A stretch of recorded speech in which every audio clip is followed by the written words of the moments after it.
Hi, this is Matthew from the 5steps.org website and project.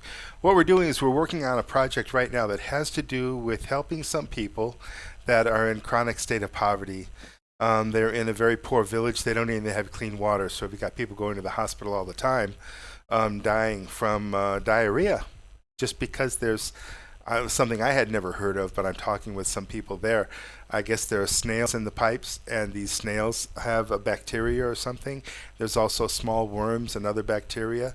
So the kids will drink this water, and they get very sick, and sometimes it kills them. So we're going to be going there, and we're going to be doing a project there. But the main thing I wanted to share today, I just wanted to have just a couple minute video here and share something that I learned. Now that we're making some plans to help the organization there, it's a school, it's an orphanage, it's a community center, and it's called Softhearted Uganda. And it's in a small town, small village called Ziru that's very near the capital of Uganda, the capital of Kampala. Is what it's called. So I wanted to share something that we're going to work on while we're there, and that is the idea that we can't get handouts because it doesn't empower us. In fact, it's just the opposite.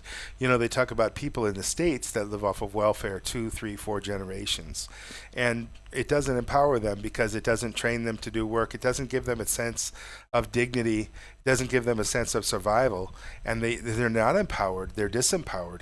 They're just waiting for that check to show up. And so that's not good for any of us. And none of us want to have a system, live in a system where we're just getting handouts, just people giving us, oh, I have a problem, give me money. You know, we don't want to have that kind of a situation, and it doesn't help us. And it doesn't help the world either. And we're not really contributing when we're in that situation. So I wanted to mention the lesson that I learned when I was about 17 years old. I was living in Los Angeles, and I was working at a condominium complex as a maintenance man. And what I had to do was change light bulbs in the common area when a light bulb would burn out. They had artificial lakes, and the lakes would sometimes there were the filters that would be before the pumps, or the pumps themselves would get clogged with leaves and things like that. They wouldn't operate efficiently. So I was to go around and clean out the pumps and do different things like that. And this is a relatively new condominium complex that had been built. So it was a really great job, and I was a pretty young guy, and I was learning about business. I was learning about responsibility. And one of the things that I learned about was in a meeting there. There was a gentleman named Bob Horn, and he was the owner of an outfit called Alta Property Management. And that's who I worked for. And they would have a meeting, and the people would, these are the condominium owners, and the condominium owners would get together in a room, and they would have a meeting maybe every month, and they would say, look, we got this problem, blah, blah, whatever it is. The swimming pool, we need to change the swimming pool, man, because the swimming pool is not clean. Or we've got to have a better solution for the garbage. Another thing I would do is the mailboxes. The mailboxes were built with very inferior locks, and they were made out of aluminum, and a little bit of rain, a little bit of salt air or something would make these things break. And the aluminum keys, so the people were breaking off their keys all the time. So it was my job to break in and switch the lock for people, give people a new set of keys. So people would complain about these different types of things. They would say, look, this is bugging us, and we can't do that. And when someone would stand up and they would talk to Bob, and they would say, look, we got this problem. Somebody do something about this. He said, and then he would come back, he'd say, okay, would you like to head up a committee? And usually the people would say, no, I don't want to do anything about it. Now, this is where they live. This is their problem in their community. But they didn't want to do anything about it. They wanted Bob to do something about it because they were paying, I don't know what they were paying, maybe $60 or $70 at the time.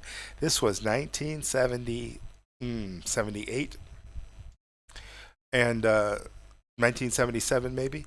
And so they said, look, I don't want to do this. I'm paying. But they weren't really, that money, I think even 50% of it covered new roofing. So they had to save up money to replace the roofs on these buildings in 10 years. another 10 years when the roofs, maybe they would start to leak. And so this money that they gave was not just, I'm giving $80, I'm going to do nothing. It's not how it worked. How it worked was, if you have a problem in your community, you've got to volunteer to have meetings, get together with people, and solve these problems yourself. So it was funny to see people get so frustrated with Bob. He knew his stuff really well, and when he'd come back with, "Okay, do you want to head up a committee?" and people would just get so irritated and frustrated. "No, I'm not going to do that." Then they sit down. So what I learned was social responsibility, community responsibility. If you have a problem in your community, are you going to go to the police? Are you going to go to some? Are you going to write a letter to your congressman? Or even worse, are you going to complain to your neighbor or complain on social media, which is just complaining and even not taking any positive action at all? Are you going to march in the streets and complain? How often does that help to improve the situation? What happens if you head up a committee, you meet with other people, and you sit and you brainstorm and you take action and you sign petitions, and then you start to have some power because you're building momentum, because you're actually doing something. They're saying, "Oh, okay, if we want to replace this sign at the corner, or we want to put some maybe some playground equipment at the park, have some bake sales, sell some cookies, or go door to door and sell something, or provide some service or some product to raise money so you can buy that $1,200 swing set or whatever it is that you need." This is the difference between an active community member, someone who's actually responsible. We're born with this automatic sense of accountability to our community and to our neighborhood. We're born that way. We have to do that. We have no choice. A human being on this planet can't just take for themselves or ignore the rest of the people around them. To do that is a really, really poor decision if somebody tries to do that. What most of us need to do, and what most of us will do given the opportunity, given the structure and given the strategy, given the plan to do this, they will meet with other people. They will work together, and they will invest in their community. And once they have the skill set about how to communicate, how to get along with others, how to compromise, how to find solutions, and how to focus on the positive, then we create positive communities. We empower each other. We empower the community. We raise happy, healthy children who know how to take care of themselves, and we create a better world, one human being at a time. That's it for today.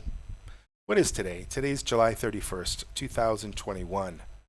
Thanks so much for listening. This is Matthew from 5steps.org.